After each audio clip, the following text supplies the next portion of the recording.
Hi everyone in 1301, this is your weekly instructional video. We are into week 3, which seems crazy, but we had to combine week 1 and 2 because of the weather concerns, so that's okay. I do want you to have a pen and paper, or something to write with, because I will be asking you a few questions or asking you for some information that I want you to include in Wednesday's writing journal post. Okay, and in the prompt it references this. So it's just something that I want to there are bits of information I may want to reinforce or things I want you to consider. And it also encourages you to make sure that you've watched the videos, especially because sometimes I get email questions and those questions are answered in the video. So this is just an me encouraging you to make sure that you're watching those, okay? So for the first bit of information I want you to include in that prompt, I want you to remember, please, just as a courtesy to me, when you're sending me an email, please include your course and section number.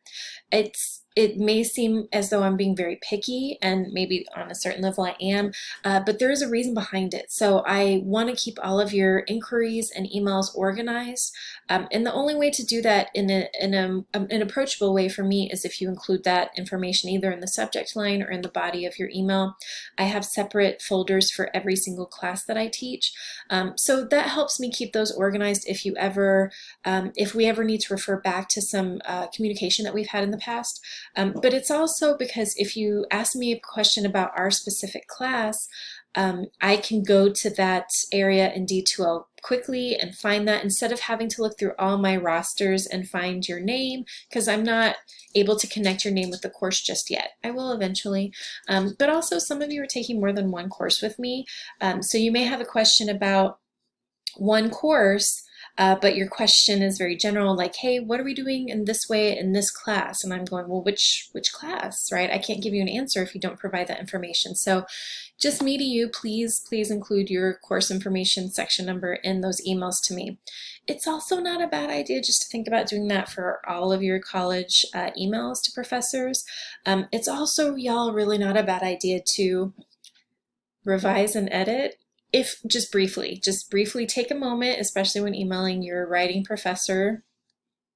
It's not a bad idea just to make sure that you have capitalized, have used punctuation, those kinds of things.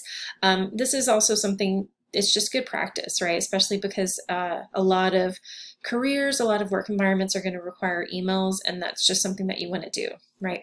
Blah, blah, blah. I know it's the boring stuff, but that's the first thing I want you to include in the writing journal prompt. I'm going to pull up our syllabus now, and I do want you to note that I have updated our syllabus based on kind of missing that week, but also I've added more weeks, but it is not complete. I still have concerns. I want to make sure we're not moving in any way that's too quick for us.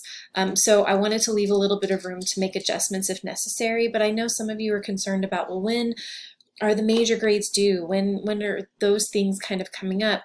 So just generally know that the last week, which is our finals week, I typically have our multimedia project and course reflections due then. The final paper portfolio, I usually have 1 or 2 weeks before the semester ends, not only because that finals week is really stressful on y'all, you have plenty going on, you don't need the major assignment from this class due then as well, but it's also to help me because it takes me a long time to grade. So just some things to think about. I will have that updated in a week or two. Again, I just want to see, how things are shaking out with us. Okay, so I'm going to pull up our syllabus schedule. This is posted on D2L now. So we have week 1 and 2. Those assignments were delayed due to the weather concerns, right? You scroll down. Here's week 3. I do want y'all to note that if you're watching this on Monday when it's posted, it is a holiday. Okay, so if you have assignments and other courses that are due today, you may just want to gently reach out to your professor and ask, hey, I know today's a holiday, the college is closed. Is this actually due? Just double check. Watch the weekly instructional video, which, yes, you're doing that right now. Awesome. There's also a video about the reading journal. So this is assignment that we're going to actually start this week. And I'm going to scroll up slowly. I don't want to make you nauseous. If you look back at our assignments and the breakdown of those points, the reading journal is right here. It's worth 100 points overall. So 10% of your grade, that can definitely change the nature of your entire grade. If you do it well, that's great. If not so well, that can change your grade. So just keep that in mind. I'm going to scroll down again. So I have an instructional video for you to watch that goes through the guidelines and a template. I'm providing you with a template, so just bear that in mind. The prompt is going to be posted for the writing journal discussion. That's going to be due on Wednesday. And y'all, that's based on Irvin's text. What is academic writing? Okay. And then there's a prompt for your reading response. That's going to be due Friday. And that's on the course text, right? What's your style? Okay. So something to just keep in mind. Okay, so start your reading journal document. So that's just going to be one single running document that you keep with every reading that we do. So start that now. Okay, and the prompt for the reading response is actually encouraging you to get a start on that. Okay, I want you to note that when I say every text, that text has a broad meaning. In our class, that can mean videos, that can mean things that are other than our course text or articles. So just keep that in mind. Okay, so your writing journal is due on Wednesday, and then on Friday your reading response is due, but then you also need to respond to 2 others in that reading response discussion. So last time we responded to one another in our writing journal. This becomes a little bit more time sensitive because it's due on Friday and you should already be responding to people by then.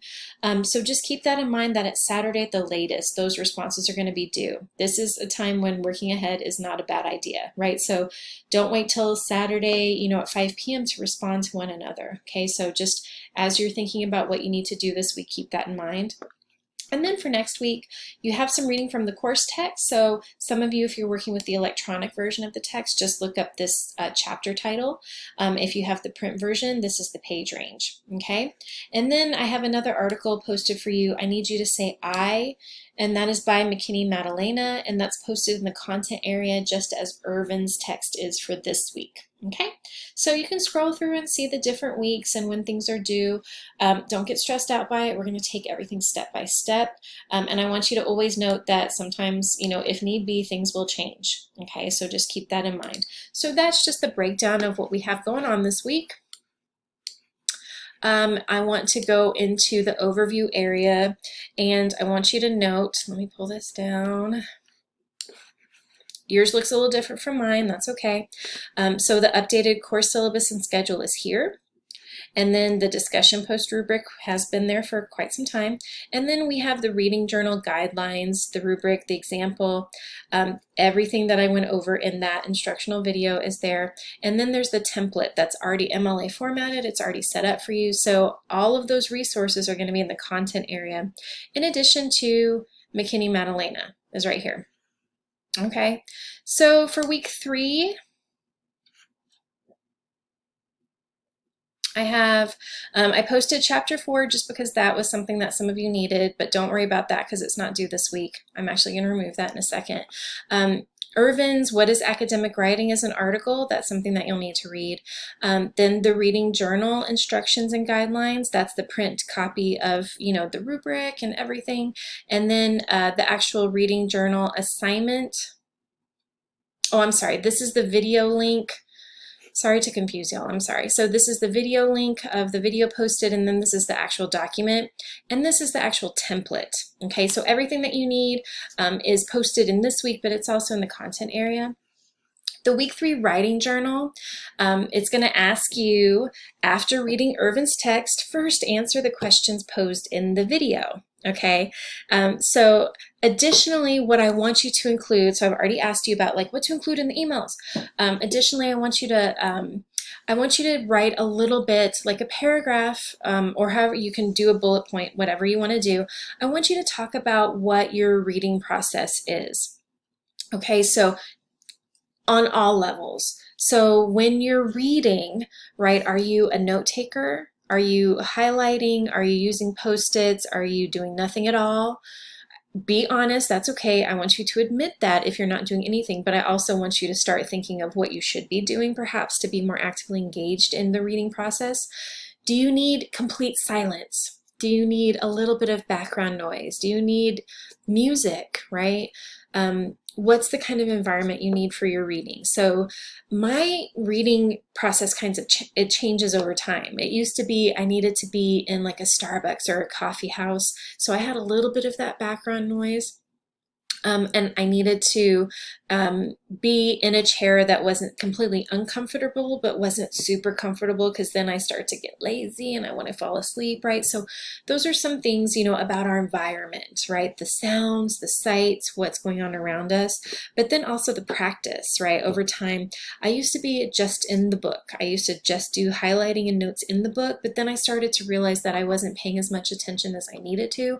So it became a little bit more intensive. I would do some of those things in the text because I would write in my books and everything. But then I would also take notes separately, and that was pen to paper.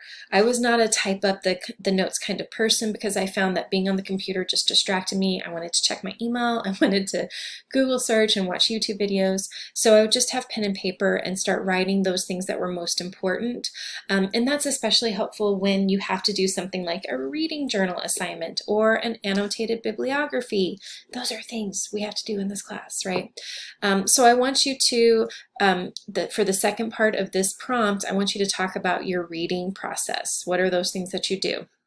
And then from the reading from Irvin's text, I want you to identify 2 of the myths that you relate to the most and why.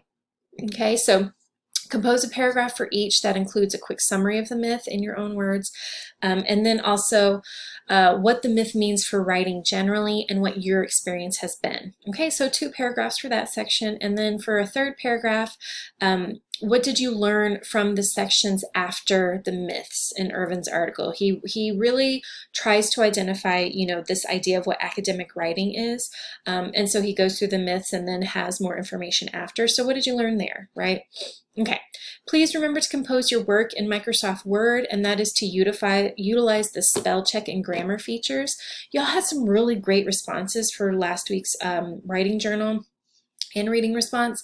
I was seeing some things that could have been corrected if you used the spell check and grammar check features, okay? So something to think about, and then you just copy and paste that entry into the text box area in D2L. Okay, so that response is due by 11:59 p.m. on Wednesday.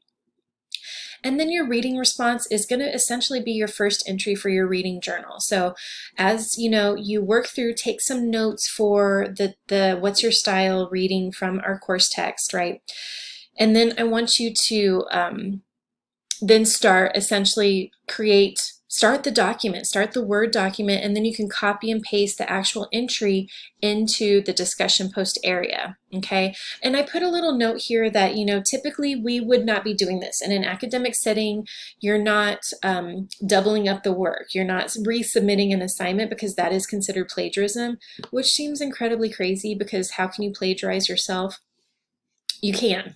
I mean, it just comes down to you can't reuse academic work, but I'm giving you the express permission to create this in your actual reading journal document that you will later submit as an assignment, and you can use this here for your reading response entry as well, okay? And then after your reading journal work, I want you to consider the course reading and create 2 questions, okay, for your colleagues to respond to, because this is where we're going to work to have a conversation essentially with one another in the discussion post area. So think of the reading and have a set of 2 thought-provoking and thoughtful questions. Push your colleagues in the class to really think about what they've read. So don't just create a question that has like a yes or no answer, or, you know, what is the definition of such and such. Those aren't thoughtful questions, right? You want to really push one another to think about what you've read, or it may be a question that you had when you were reading. So, hey, I was reading this section and Lunsford and the editors write this, but I'm not sure I really understand it. Can you explain it? That's fine. But then you might want to also create, you know, a more intensive kind of question. So 2 questions will be part of your grade, okay?